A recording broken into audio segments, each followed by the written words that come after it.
for yourself. That's what I'm trying to tell Jeff. I just want you to come back, Oh, right?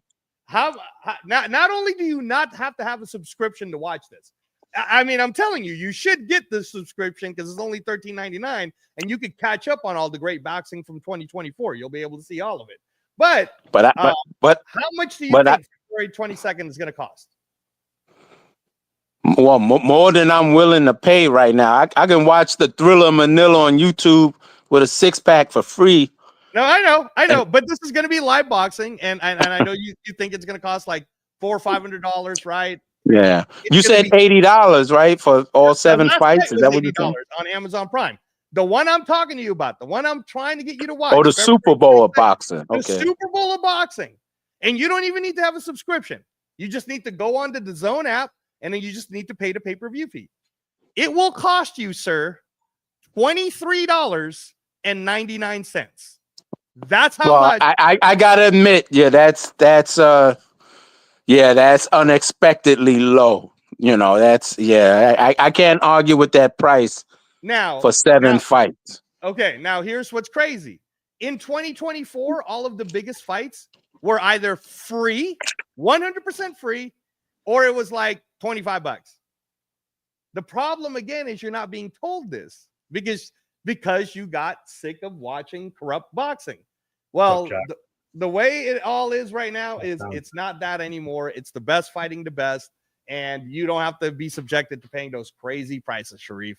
So come on back, brother. Well, I will think about it, bro. Yeah, And I appreciate you sharing that because, like I said, I can enjoy a good Donnybrook when I'm in the mood, especially if there's some name recognition, championships on the line. But before I check out, lastly on the Super Bowl, go ahead, it's sir. a it's a no-win situation. I despise Eagles fans, but I hate the Chiefs even more. I was in Philly for 2017 when the Raiders were there, and God knows myself and many other Raider fans damn near caught cases that night, Right, dealing with the fans there. right. But I'm not gonna hold that against Saquon Barkley and the Eagles. And here's the thing though that bodes well for the Eagles. In most Super Bowl rematches, the team that won first usually will win the second one. Bills, Cowboys, Steelers, Cowboys, on and on and on. However, in the two exceptions, when the Redskins, as they were known then, beat the Dolphins years ago, John Riggins was the MVP. He had a strong run game. Right. Yep. And in the second game, whereas the loser won the second game, they had a very good running attack. So rushing was the difference. And this time around, Philly has the game leading rusher and Saquon Barkley. And it just may be the difference if he doesn't fold up like a cheap lawn chair and stand up and answer the call. And it also would be a great storyline about the reemergence of the running back, because that's the era of football I grew up in. The Larry Zonkers, the John Riggins, the Earl Campbells, the Jim Browns, the Tony Dorsetts, the Marcus Allens, et cetera, et cetera, et cetera. To see a running back win the MVP in the Super Bowl, that will take me back 30, 40 years. Right. And that's what gives the Eagles a fighting chance, because usually the rematch of the Super Bowl always favors the team that won the first one, unless the other team has a strong running game. And in the two instances that the losing team won the rematch, both of them had excellent rushing games. Riggins being the MVP against the Dolphins when the Redskins played them the second time in the rematch.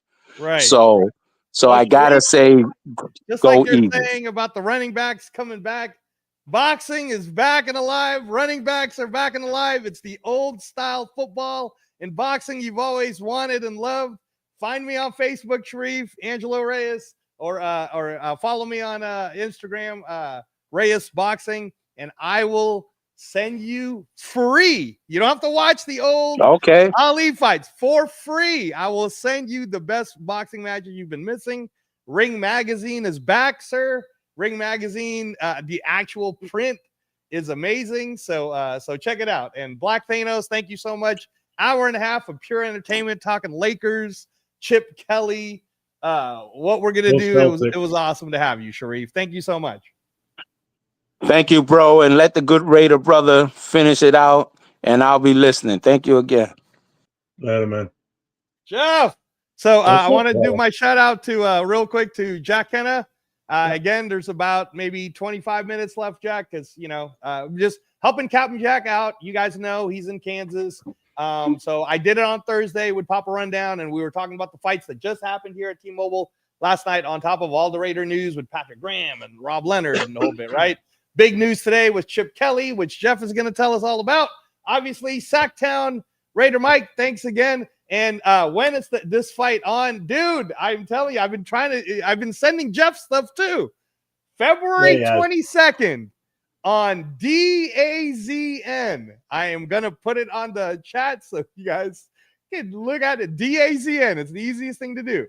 You don't even have to be a subscriber. Although Sacktown, I suggest for $13.99 a month, you become a subscriber so you can see all these amazing heavyweight, cruiserweight, best fights in the world that I keep sending Jeff on YouTube when he could just be watching it live, for crying out loud, for $13.99 a month, right? So anyway, but you don't even have to be subscribed. You just have to pay $23.99 on the DAZN app, February 22nd. The fights start in the morning. It's going to start at like 10 in the morning. And then 7 world title fights will go all the way to like 6 at night. It's amazing. The greatest card you'll ever watch. It's amazing. So anyway, sorry, Jeff. I have to answer that for a second. Like, tell us how excited you are about Chip Kelly, or maybe you hate him. I don't know. I'm kind of excited, me personally, but you tell me. What do you know about Chip Kelly? I mean, he did just win a national championship as an OC with Ohio. So, I mean, it's not a bad hire. It's not who I really wanted, but I'm okay with it. As long as he doesn't have aspirations to eventually, when Pete Carroll's finally, ready to throw in the towel at the end of his contract, and that's who they're going to replace him with, because he's already failed as a head coach before, and I don't want that. I want what we've got right now with Pete Carroll in here as our head coach. Somebody that's been there, done that, won on the collegiate level as a head coach, won a Super Bowl as a head coach, completely turned the Seattle Seahawks team around and, made them, a number one unit for a long time while he was there. So that's why Pete Carroll was my number one guy for when we were looking for a head coach. So I was happy there. I'm happy with everything he's done on the defense so far with who he's brought back. Keeping Patrick Graham is huge. I think what people Rob Leonard too. Don't forget the Rob Leonard. No, I'm getting there. Okay, all right. I think with bringing Patrick Graham back and Leonard staying here, with what I was going to say is, people don't realize how much that's going to impact the free agents we want to re-sign, the ones we want to stay here. With those two guys in place, still calling the shots on defense, the chance of us losing some of these guys is a lot less now. Because if Patrick Graham went somewhere else, some of those guys are going to follow him. Yeah, yep. I can guarantee you that. That's how much he was liked. And we'll get hometown discounts too. That's what people Yep. They'll want to be here because they already see which way we're going with this. I mean, if you're a player on that roster right now and you're not excited for everything that's happened in the last week or 2 weeks, you check your pulse because you ain't got one. Everything that's been going on is everything positive for this team right now, between the GM, the head coach, the DC, now the hiring of an offensive coordinator that can help with the culture change that Pete Carroll wants to instill with this team. Like I said, he still wasn't my first choice. I really wanted to see us in the running for getting LaFleur in here from the Rams. Right. But what are you going to do? We got to deal with it now. But on the other side of this, what's up, Jack? Hold on. Jack Henna's in, but we're listening to all of Jeff's stuff. Then I'll let you go, Jack. Go ahead, Jeff.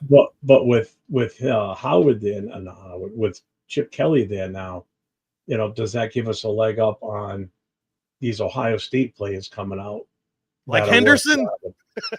Definitely. Henderson, Judkins, Even the offensive lineman that they throw Will Howard in there in the 3rd round for all I care. We need some quarterbacks. Yep. And I wouldn't be opposed to that, I mean, because you already know what he can get out of this kid, and now at a pro level with such better talent around him, like a Brock Bowers, that changes everything on the offense. If we can get Howard, great. I still would prefer Jackson Dart as our future quarterback. I'm glad you brought that up, because earlier in the first hour, there are people in the chat that were saying maybe we just take Dart at number 6, and I was like, wow, wow, that's bold. I mean, I mean, again, and because there's so much word now after the Senior Bowl that maybe Dart's every bit as good as a Cam Ward and a Sanders, right? And they're saying, especially if Cam Ward and Sanders do get taken in the first 5, who do you got left? Why even mess around? Just get them at the number 6 part, right? So I don't know, man. I'm just throwing that out there. That was in the discussion in the first hour. I mean, that's where if you really want him, using a number 6 pick for him when you've got so much other talent out there that we really could use immediately. Because let's face it, Dart's not going to stop from day one, unless by some miracle, he just lights it up in training camp and preseason, and it's like this is a no-brainer to start this kid. But I don't see that happening. But that means you're going to pass up on the likes of Will Johnson, possibly Abdul Carter if he's there, Mason Graham. Or Mason Graham. You're going to pass up on that to take a guy at number 6 that, for the same reason I don't want Shedeur or Cam. You're using a high-value pick at number 6 for a guy that's not even going to touch the field next year. That's why I'm so against grabbing a quarterback at number 6. Or the boneheaded thought of, hey, let's move up to like the 1st or 2nd pick and get one of these guys. No, well, not a lot of people are also. Look at the cost. Look at the cost of moving up. It'll cost us our 2nd round pick guaranteed, our 1st round pick next year. We're going to get our 1st round pick this year because that's what we're going to move up and get. But you'll lose your 1st round next year, 2nd, and possibly even more beyond that because you're making a big jump. So, Jeff, I just want to say this real quick, too, since we're talking about that. Not enough people, Jack, are talking about the fact that it is possible that Travis Hunter could fall to us because of all of these different – because there's only 5 picks, right? Oh, so he may fall to us, but I don't want him either.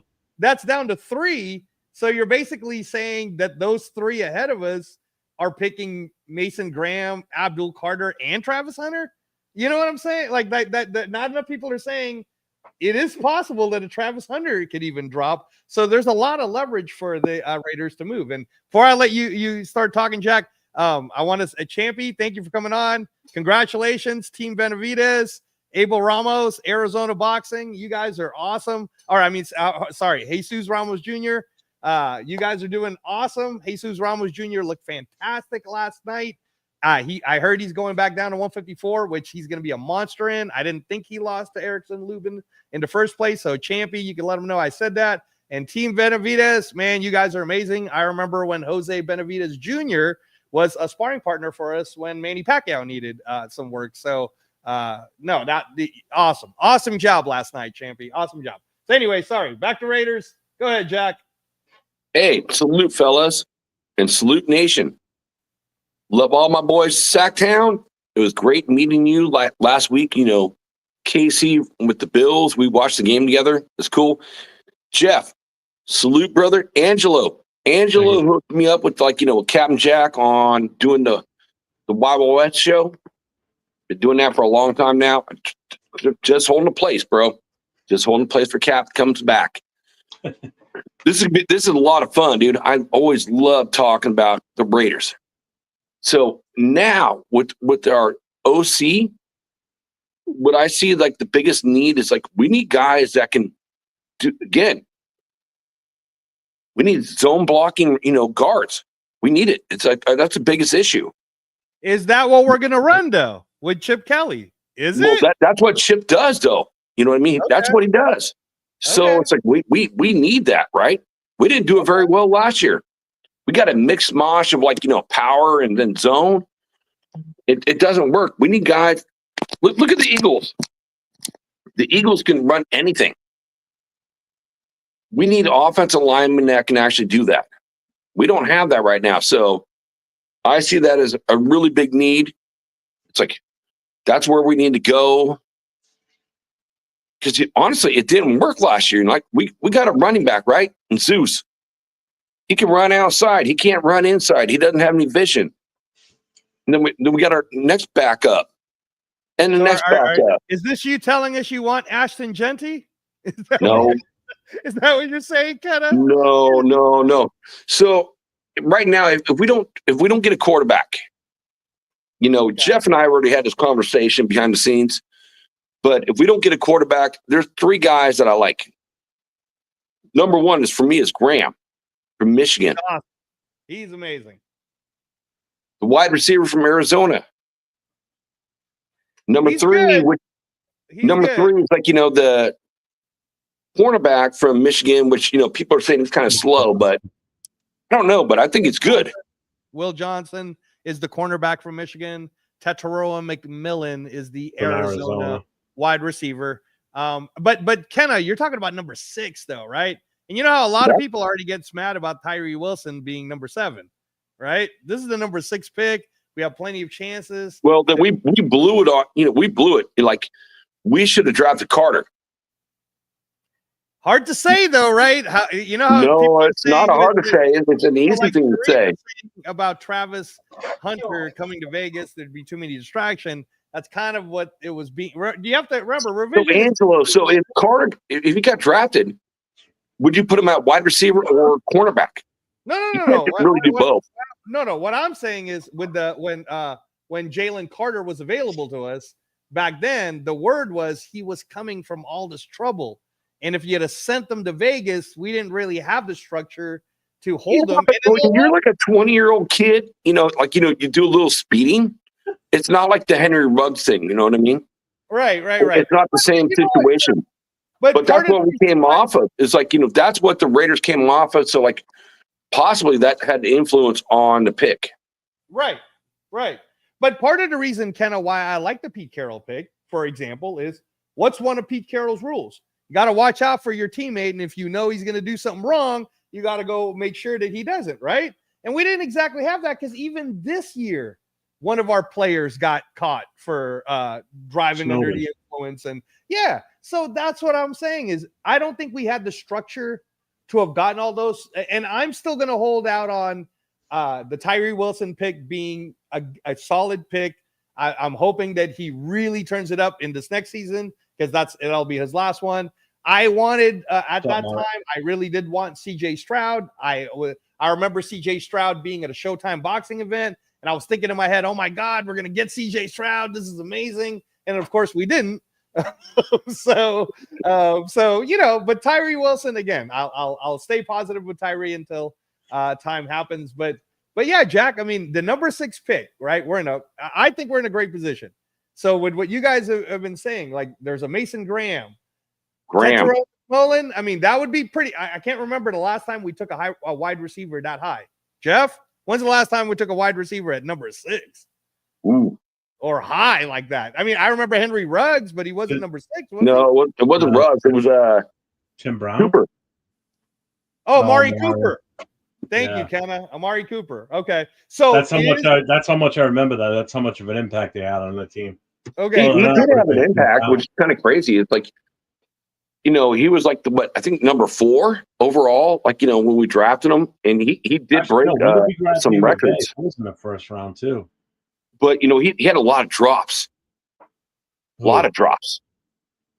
Bringing in my Aussie buddy. Hey, there he is.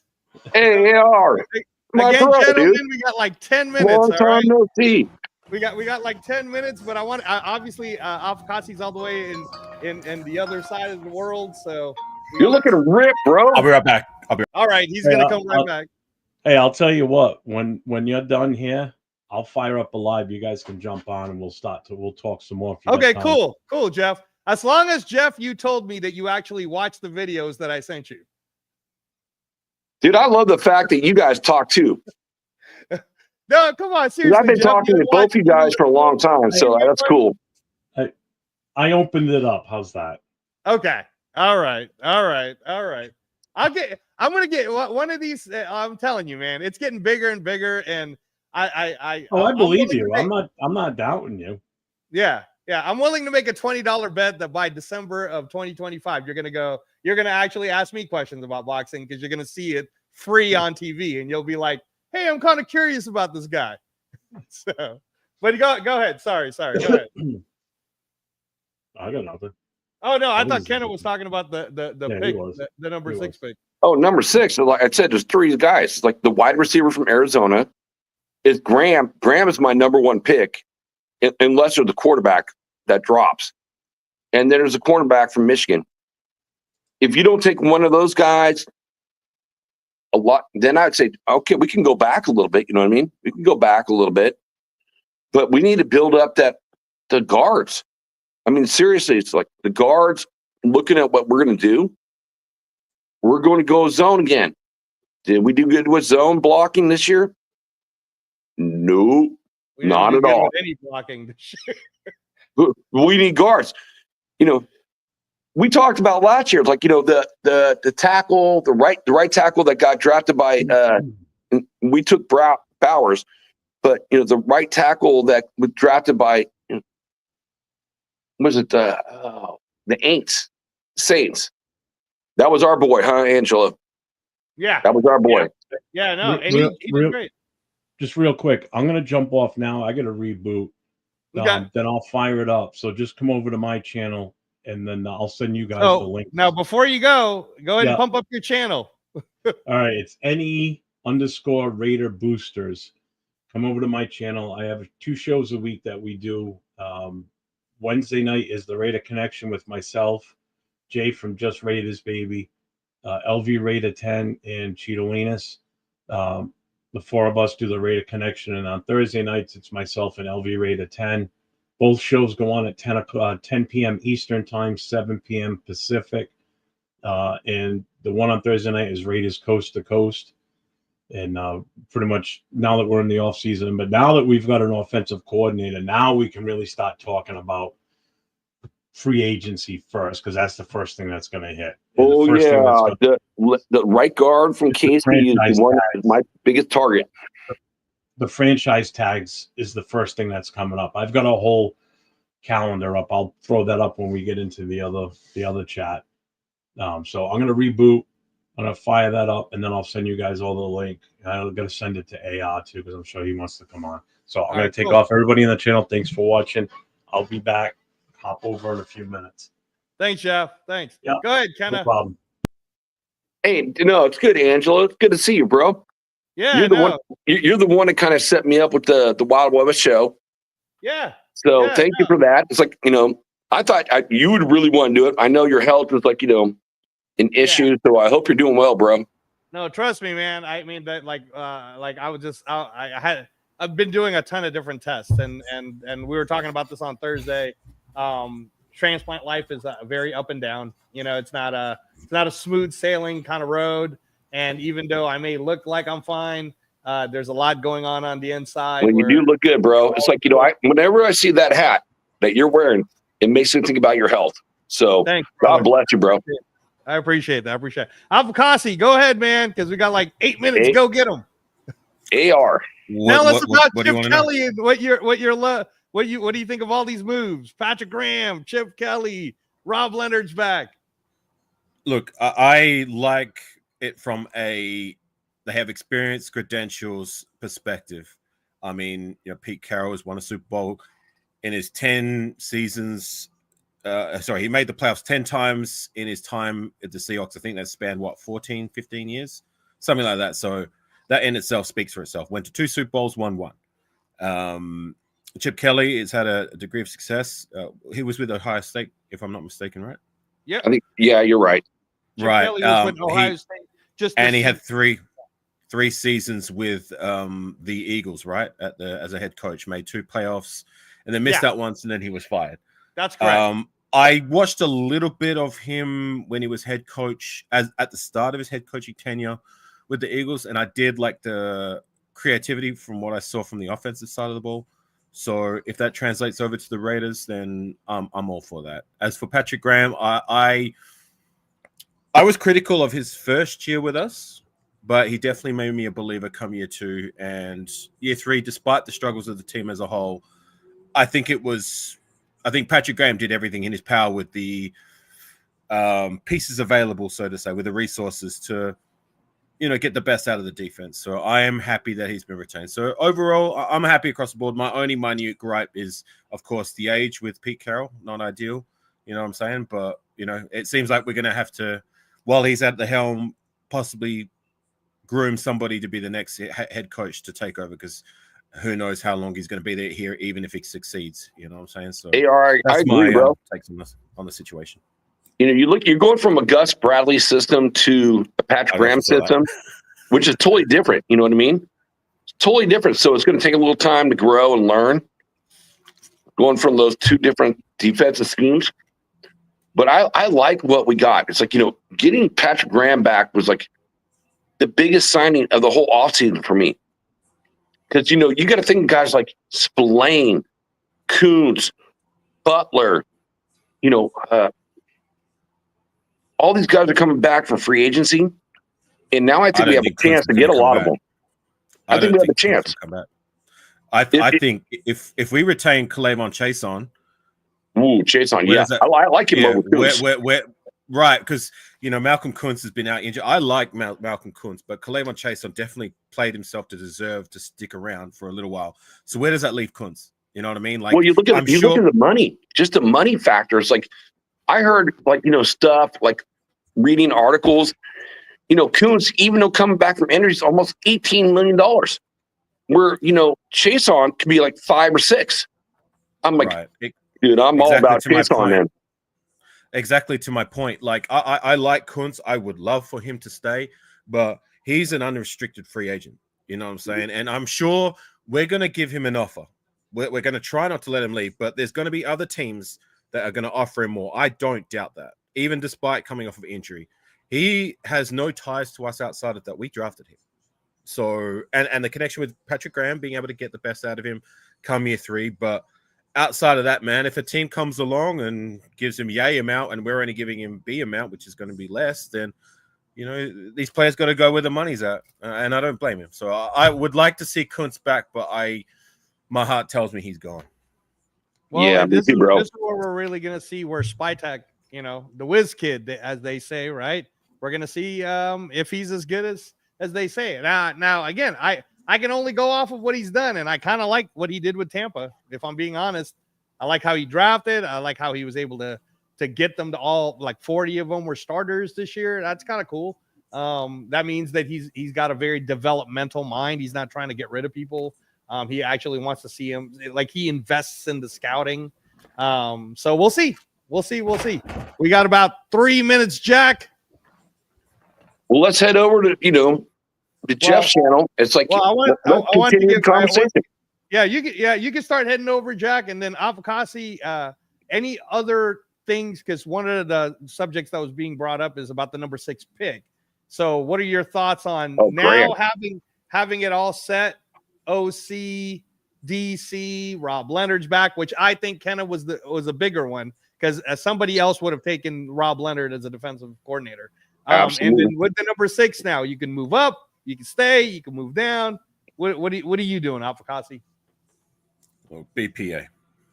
Okay. Whoever they deem is the best player available, I'm all for it. Preferably, I would like them to address the quarterback situation. I would like them to address the running back situation. But if they feel that they can do that later, so be it. But Chat talked about taking Jackson Dart at 6. What do you think about that? Well, I haven't seen enough college football to give a fair judgment or shake on these players. Like that's unfair for me. And I'm not going to pretend that I know much about these guys outside of what I hear from the streets and the few highlights that I see. You know what I'm saying? Like, you can, in my opinion, you can only give a fair opinion on these guys if you watch them game in and game out. And I haven't done that. So I'm going to reserve judgment on that. But I do like what I've heard and what I've seen from the kid. I ideally wouldn't like us to overreach for the guy if that's what it is. But you know what? If he's the quarterback that they believe can take us to where we need to be for the future, then so be it. Because Look, I got to be honest, man, and this with all due respect to you, Transplant. AOC's floor ceiling to me is he can be good / very good. I don't see him as a quarterback who's going to take us to the playoffs or further into the playoffs and to a Super Bowl. Respectfully, like for me, that's not his ceiling. And ideally, I would like a player whose ceiling could possibly be that. You know what I mean? Like You want a Joe Burrow. You want Joe Burrow. Look, I'm not going to give names, but you know what I'm saying. Like for me, AOC's proven that he can be good enough to start in a pinch, win some games. You know what I'm saying? Like I'm not saying he's not a good enough. He's a good backup. Like he's a good enough backup and good enough can start. He's proven that. But I want us to swing for the fences for someone we can say, yes, he's the guy who's going to take us to the promised land. You know what I'm saying? And no, I'm not giving AOC that nickname you gave him. You know what I mean? That to me is blasphemy. He doesn't deserve that just yet. No player. And real quick, Alfakasi, who is that player for you this year in the draft? Who do you want? You want Cam Ward? You want Shedeur? What do you think? Don't know enough about either one. I want Graham. Okay, if I could like have anybody at all, despite the fact that like he's probably not going to be there come number 6. I like the few things I've seen and what I've heard about Cam Ward. You know what I'm saying? Like he seems like a character guy, and I like from the few highlights that I've seen from him, I like what I see. He's got that it factor for me that would make me believe, yes, he could possibly, I'd like to stress, be the guy. You know what I'm saying? Like Shedeur Sanders, of course, like he could be the guy, but like this, everybody knows the question marks about him. You know what I mean? Like, is he what kind of a character is he? You know what I'm saying? Is he too much of a character for Vegas that's going to lead to off the field distractions with the team and all that yada yada? I don't know. Right. But all right. Well, we got to go, doesn't. everybody. Anyways. We're jumping on to Jeff's show at the NE Raider 1. Salute, Thank brother. you for watching the Good to see you guys. Jack Rackham show. Thanks to the guests. Thanks, everybody. And we will see you on Thursday, 6 o'clock. I'll see you in a second. Alfakazi.